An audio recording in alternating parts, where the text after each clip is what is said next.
Tengamos primero un breve repaso. Estas 4 preguntas que fueron discutidas son muy importantes. Primero, la importancia del Antiguo Testamento. Segundo, el significado de ser un profeta en el Antiguo Testamento.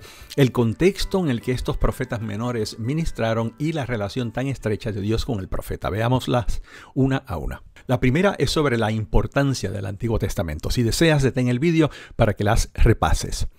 La segunda es el significado del profeta, esta persona llamada por Dios para hablar en nombre de Dios delante del pueblo.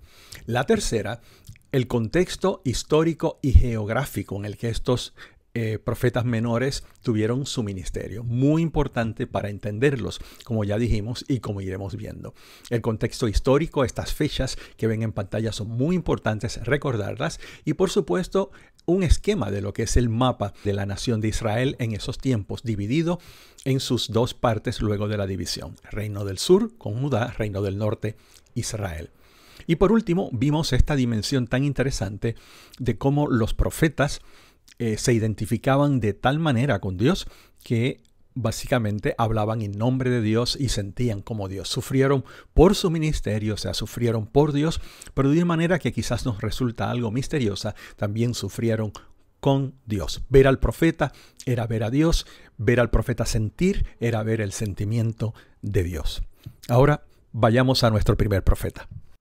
Bien, aquí estoy de nuevo, José Martínez desde España, sirviendo junto a Sonia para el Señor y para la Alianza Cristiana y Misionera como miembros de la Catedral de la Esperanza. Y continuamos con nuestro estudio. De hecho, comenzamos en realidad con los profetas menores, hablando primero de Jonás. ¿Por qué es que se llama a este grupo de profetas menores, como dijimos en el estudio anterior? ¿Acaso es que son menos importantes? Y además, ¿qué importa? En este interesante viaje en la profecía bíblica, consideraremos estos 12 profetas en orden cronológico y no en el canónico. Y son profetas menores por la extensión de sus escritos, no por su importancia. Mi razón para hacerlo en este orden cronológico, más que en el orden como aparecen en la Biblia, es el siguiente. Y es que el contexto histórico, ya mencioné algo de eso en el estudio anterior, siempre es importante en el estudio de la Biblia, pero en el estudio de los profetas y particularmente de estos profetas menores, como veremos, esta importancia me parece a mí que aumenta. Los mensajes de estos hombres de Dios están íntimamente relacionados con los días en que están viviendo. Protagonistas, reyes, enemigos y guerras suelen ser el trasfondo de este ministerio profético. Ahora bien, otra aclaración. La fecha de composición de estos libros, para aquellos de ustedes que les gusta leer, no siempre está clara. A veces existe más de una fecha sugerida en los libros de estudio bíblico. Cuando se escribió el profeta, podemos encontrar fechas variadas. En ocasiones, repito, dichas fechas son asignadas siguiendo criterios que a veces asociamos con un punto de vista más liberal en la teología. Pero en todos los casos, yo optaré aquí en esta serie por las fechas más tempranas, las más conservadoras. Bueno, comencemos con nada menos que Jonás, el profeta Jonás. Su persona y su historia quizás nos hacen reír, sea por la supuesta ballena, que no es lo que la Biblia dice, o por la errática conducta del profeta. Sin embargo, no hay que pensarlo demasiado como para darnos cuenta de que no somos tan diferentes a Jonás. Como me gusta decir, Jonás somos todos. Aunque seguramente Jonás es el más conocido de los profetas menores, no es mucho lo que sabemos de su persona. Sabemos que su nombre significa paloma y que el nombre de su padre era Amitai. Tenemos también la idea de que nació en un pueblo en Galilea y tenemos una breve nota sobre su ministerio en el segundo libro de Reyes. De hecho, es ahí donde nos enteramos que él nació en el pueblo de Gat-Efer, en Galilea. A lo largo de la narración de este libro, que es básicamente una historia, sin embargo, podemos conocer a Jonás un poco más, no en los datos específicos biográficos, sino en su persona y carácter, ya que en el mismo texto de este libro que lleva su nombre, salen a relucir cualidades de este profeta, no siempre buenas, especialmente cualidades que no normalmente esperaríamos en un hombre de Dios. Por ejemplo, Jonás tiene un sentimiento nacionalista poderoso. Su nación es muy importante, demasiado quizás diríamos. Segundo, tiene una teología incorrecta, a pesar de que es un profeta de Dios. Y tercero, quizás lo que más resalta, es desobediente. Jonás es desobediente. El tiempo del ministerio de Jonás fue probablemente en el siglo VIII y poco antes de otro profeta que veremos, el profeta Amós. Después de varias generaciones, recuerden, estamos hablando del siglo VIII antes de Cristo, después de generaciones bajo la intermitente opresión de Asiria por el norte y en cumplimiento a una profecía del mismo Jonás, Israel, el reino del norte, pasó por un tiempo de expansión política bajo el rey Jeroboam II, quien había triunfado sobre los sirios, tomando Damasco, y había extendido el territorio del norte desde Hamath hasta el Mar Muerto. De esta manera, Jeroboam II lleva el reino del norte a su mejor momento. Mientras el progreso tocaba a las puertas de Israel, el imperio asirio al norte estaba declinando. Esto resultó en la disminución de la presión de esta poderosa nación sobre Israel y por eso fue que le permitió desarrollarse y prosperar económicamente. Por todo esto, repito, por este tiempo que fue uno de estabilidad y prosperidad para el reino del norte, o sea, para Israel, Israel prosperó. Por lo menos los ricos prosperaron, como ya veremos en otro de los libros. El libro de Jonás, cuando de inicio nos acercamos a él, tenemos que admitir que es un libro extraño. Lo es especialmente en el contexto de los otros profetas menores. Y aquí los elementos biográficos, como ya hemos dicho, son muy escasos y los segmentos propiamente proféticos diríamos que casi inexistentes, por lo menos cuando leemos a Jonás. Ya de entrada, esto nos sugiere que la enseñanza de este libro, el libro del profeta Jonás, nos llega a través de la misma historia y no a través de proclamaciones del profeta. En otras palabras, el mensaje es la historia o la historia es el mensaje. Veamos algunos aspectos de importancia en la consideración del libro del profeta Jonás. Pero antes, un resumen de esta historia singular de este profeta tan particular. Jonás fue enviado por Dios a Nínive, y Nínive era la capital del imperio asirio, al norte de lo que era Israel, y este imperio asirio o los asirios en el futuro destruirían a Israel. Pero por orden divina, Dios envía a Jonás y su mensaje sería uno de inminente destrucción. De aquí a 40 días Nínive será destruida, era el mensaje. Pero Jonás desobedeció y tomó un barco en la dirección contraria. Se desató entonces una tormenta cuando él iba rumbo a Tarsis. Y esta tormenta amenazaba con hundir más bien la embarcación. Y los tripulantes del barco, descubriendo por suertes que Jonás era el responsable, lo echaron al mar embravecido. Y un gran pez, aquí viene el gran pez, no una ballena, enviado por Dios, lo rescató. Y allí, en el vientre de ese pez, Jonás se arrepintió. El gran pez vomitó a Jonás cerca de Nínive. Y entonces el profeta comenzó el anuncio que Dios le había encomendado. De aquí a 40 días, Nínive será destruida. Y, sorpresa de sorpresas, la ciudad entera, incluido el rey, se arrepintió y por eso la destrucción anunciada no se dio, lo que enfureció al profeta Jonás. Cuando uno oye esta historia y la ve marcada en lo que es la Biblia, siempre se pregunta a la gente si es una historia verídica. Bueno, el libro es una historia, no parece una profecía a la que estamos acostumbrados, pero a esta historia y su contraste con si es histórica o no, podemos acercarnos de varias maneras. Podemos decir, y esas son las tres alternativas principales, que es una historia literalmente exacta, que ocurrió así, que la historia de Jonás es exactamente como está narrada en el texto bíblico.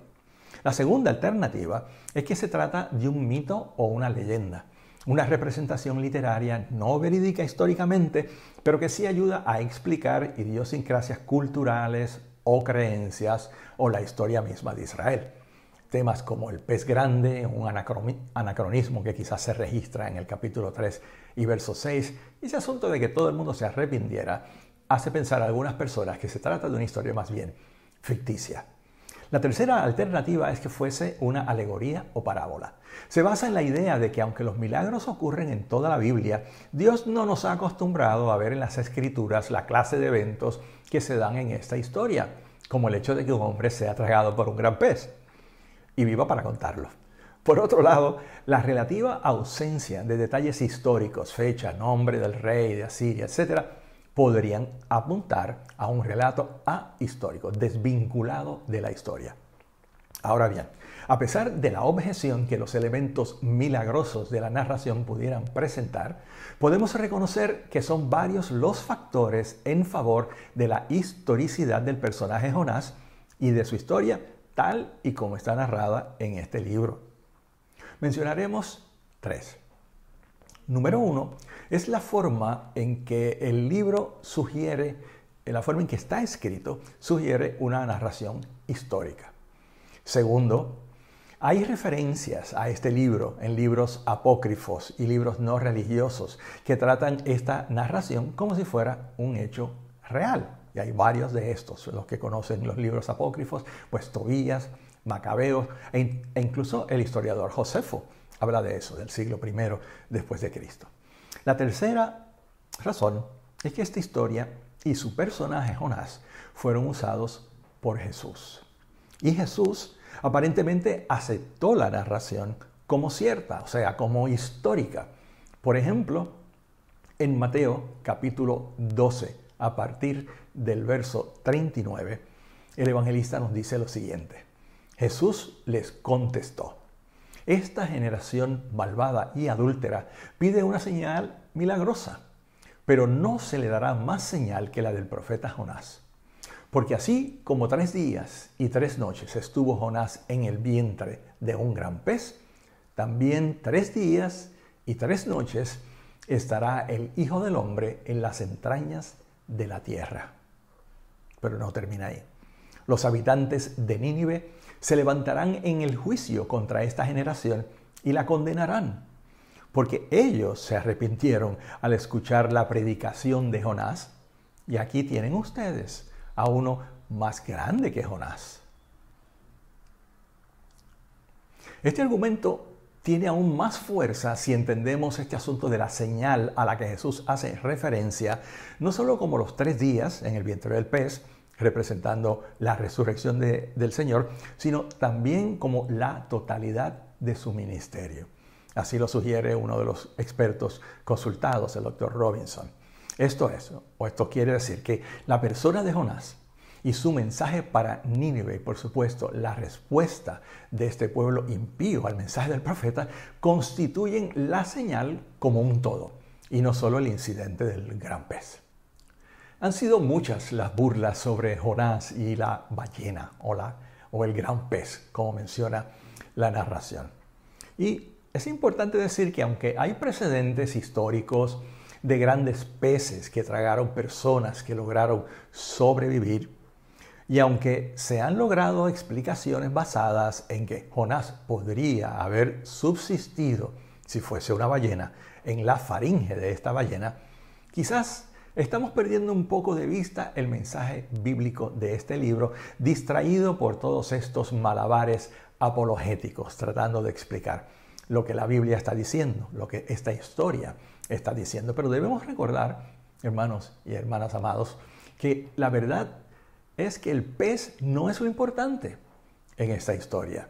Es Dios es importante. Suponiendo que la historia es verídica y real, es obvio que se trata no solo de un milagro, sino de varios milagros. El elemento milagroso estaría aquí por todas partes. El milagro de la presencia del pez al momento de echar a Jonás por la borda. Quizás el milagro de esta tormenta que surge en el momento oportuno.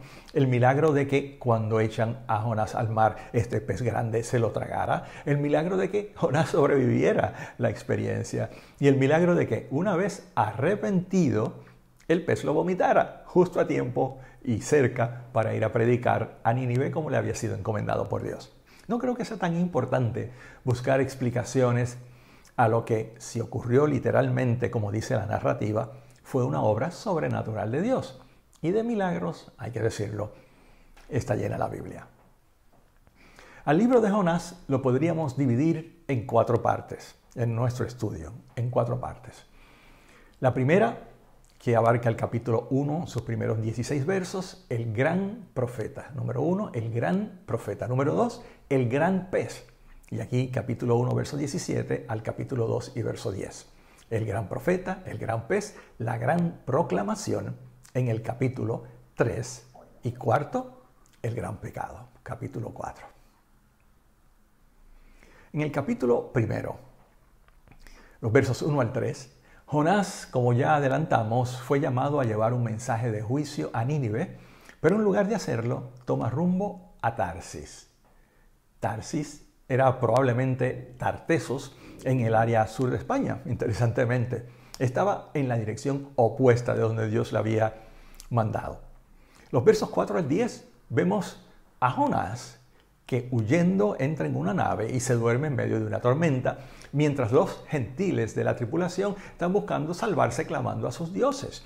Una muestra de indiferencia de parte de Jonás ante el peligro de aquella gente. A fin de cuentas, era por su culpa que vino la tormenta, y seguro que él lo sabía. También debió haberle preocupado el destino de estos inocentes marineros gentiles.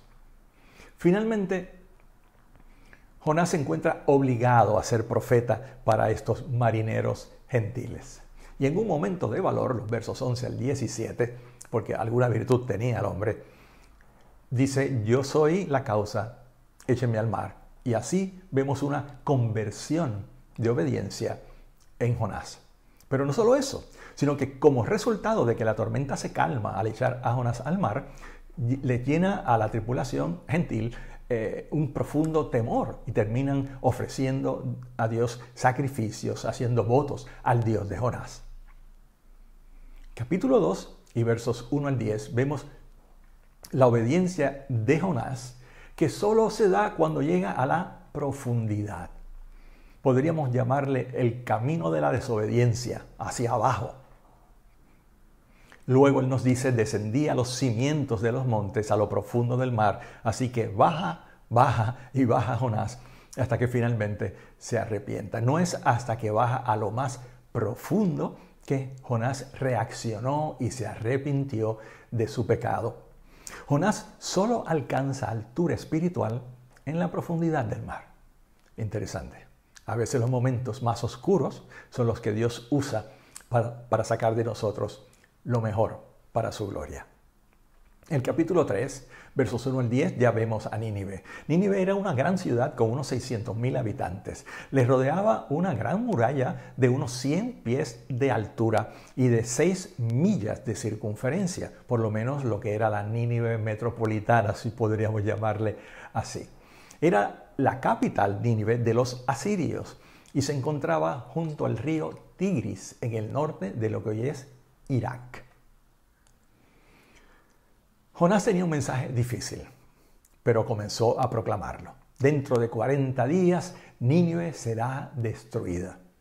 ¿Sería difícil ese mensaje para Jonás? Quizás no. Quizás a él no le molestaba aquello de anunciar destrucción. Veremos que su preocupación probablemente era otra. Pero, sorpresa otra vez, apenas comienza a predicar Jonás, el pueblo empieza a arrepentirse. Desde el rey ven que se van convirtiendo de su mal camino y por eso Dios parece cambiar de parecer y no obra la destrucción que había anunciado. Así que el mensaje de Jonás quedó en falso. Capítulo 4 nos sorprende el conflicto en la teología de Jonás con respecto a Dios y su misericordia sobre los ninivitas, y quizás esta es la parte más importante. ¿Esta debería estar reservada solo para Israel, la misericordia de Dios, o Dios era más grande que eso?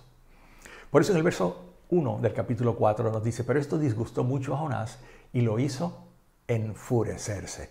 Dios perdonó, el profeta se enfadó. Verso 2 del capítulo 4. Así que oró al Señor de esta manera. Oh Señor, ¿no era esto lo que yo decía cuando todavía estaba en mi tierra? Por eso me anticipé a huir a Tarsis, pues sabía que tú eres un Dios bondadoso y compasivo, lento para la ira y lleno de amor, que cambias de parecer y no destruyes. Así que ahora, Señor, te suplico que me quites la vida. Prefiero morir que seguir viviendo. Frustrado Jonás, porque su mensaje no se cumplió, y no se cumplió porque su mensaje funcionó y el pueblo se arrepintió y Dios los perdonó. Vaya tipo. Dios pregunta en el capítulo 4 y verso 4, ¿tienes razón de enfurecerse tanto? Y es que su profecía falló, esa sería una razón. Su nacionalismo quizás, o el conocimiento de que Asiria sería más tarde el verdugo de Israel y Jehová acababa de perdonarlos. En los versos 6 al 11 vemos cómo Jonás se fue al este de la ciudad, aparentemente esperando los fuegos artificiales de destrucción sobre la ciudad.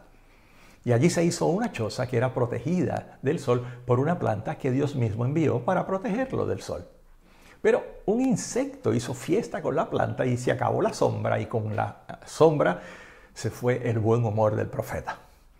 Y para completar a esto le siguió un viento que aumentó la temperatura. Y Jonás y sus virtudes, y esto entre comillas, afloran rápidamente.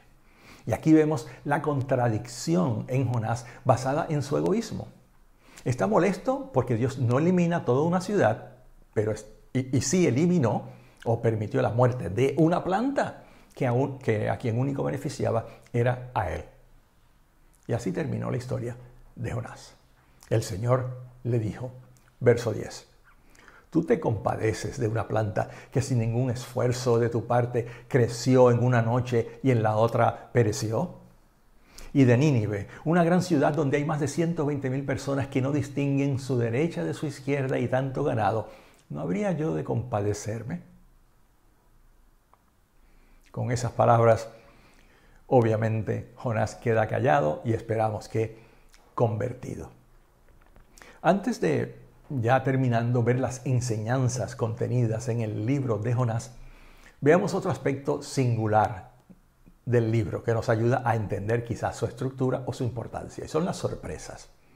Otro aspecto de interés en el libro de Jonás lo son las sorpresas que aparecen en la narración. Y sin lugar a dudas, estas sorpresas ocupan un lugar interesante en la historia, pero también en su propósito didáctico. Y es que cuando vemos y leemos esta historia, la historia del profeta Jonás, según está contenida en el libro que lleva su nombre, somos sorprendidos por, número 1, la renuencia de Jonás a obedecer. Un profeta desobediente, no se lo pierdan. Número 2, nos sorprende la actitud piadosa de los marineros gentiles impíos que empiezan a clavar a Dios y que luego se arrepienten cuando tiran a Jonás al mar. Tercero, nos causa sorpresa la disposición de Jonás a ser echado al mar. De momento se llena de virtud y de sacrificio. Cuarto, la aparición del gran pez. Y quinto, la conversión masiva y repentina de toda Nínive. Por último, la actitud de Jonás ante el arrepentimiento. El mensaje de Jonás, así como en el libro de Esther, es todo el libro. Todo el libro contiene la historia. No hay muchas explicaciones ni oráculos dirigidos al pueblo de Dios, de manera que la narración es el mensaje del libro de Jonás. Y en esta narración aprendemos del efecto que la experiencia tuvo sobre este singular, particular profeta. Una experiencia con sentido de morir y volver a la vida, que seguramente imprimió, por lo menos al principio, a las palabras de él en su predicación en Nínive especial pasión y que le ayudó a caminar en obediencia, aunque ésta durara poco tiempo. Pero sin lugar a dudas, el mensaje central del libro de Jonás es otro, y es muy importante. Dentro de la historia se observa a Jehová como un Dios interesado en todas las naciones, en todos los pueblos, no solo en Israel. La misericordia de Dios se manifiesta hacia un pueblo no solo gentil, sino un pueblo que en el futuro sería, como ya dije, el verdugo de Israel. La gran diferencia, por supuesto, es el arrepentimiento de un pueblo gentil y pagano, contrario a la actitud de la desobediencia del propio Israel. Los gentiles obedecen, Israel desobedece, igual que el profeta. Enseñanzas, pues primero la universalidad de Jehová y su amor por todos los gentiles. Segundo, la misericordia de Dios, la disposición de Dios a perdonar la maldad de Nínive y perdonar la desobediencia del profeta. Y quizás con esto último nos podemos quedar con un par de aplicaciones importantes. Primero, en la Biblia es muy claro que Dios, aun cuando escoge al pueblo de Israel, lo hace para a través de ellos llegar a todo el mundo. A Dios le interesan todas las naciones de la tierra. Y es por eso que nosotros como iglesia cristiana somos llamados a llevar el Evangelio hasta lo último de la tierra, como dice la famosa Gran Comisión o Gran Tarea, como yo le digo. Y eso es una aplicación importantísima. Otra, por supuesto, es cómo a veces las circunstancias más difíciles de la vida son las que nos llevan a realmente acercarnos a Dios, como el caso de Jonás. Más de uno de nosotros, como dice la narración de Jonás, tiene que baja a Jope, baja de la cubierta, baja al gran pez, baja al fondo del mar, y es allí cuando ocurre el milagro de la intervención divina y de la transformación de nuestro corazón. Así que cuando nos encontramos en la profundidad del mar, tratemos de escuchar mejor, en medio de ese silencio, la voz de Dios, recibir el consuelo de Dios y el perdón de Dios. Y esa es la tercera aplicación, me parece. El hecho de que Dios es un Dios presto a perdonar, dispuesto a perdonar, deseoso de perdonar. Y en la Biblia está tan claro, eso tanto Antiguo como Nuevo Testamento, no olvidemos, esta es una historia que acabamos de leer del Antiguo Testamento. En el Nuevo Testamento, por supuesto, queda más claro que Dios puede, quiere, desea perdonar y que lo hace a través del sacrificio de Jesucristo, su Hijo. Que los pecados nuestros son llevados por Él y a través de Él Dios nos perdona, Dios nos da un perdón completo. Sí, los ninivitas seguro que eran malos y los asirios, recuerden que esta era la capital del imperio asirio, eran famosos por su crueldad en la guerra, cosas horribles que le hacían a los que ganaban, a los que eran vencidos. Pero Dios los perdonó. ¿Por qué? Porque hubo esa actitud de arrepentimiento, una actitud donde le decimos a Dios, tú tienes razón, Señor. Yo soy pecador, yo no soy Dios y te necesito. Si tú no conoces a Cristo todavía, eso es lo que debes hacer. Como aquellos ninivitas, arrepentirte, entregarle tu vida al Señor Jesucristo y decidirte a seguirle el resto de tu existencia. Que Dios te bendiga y será hasta la próxima.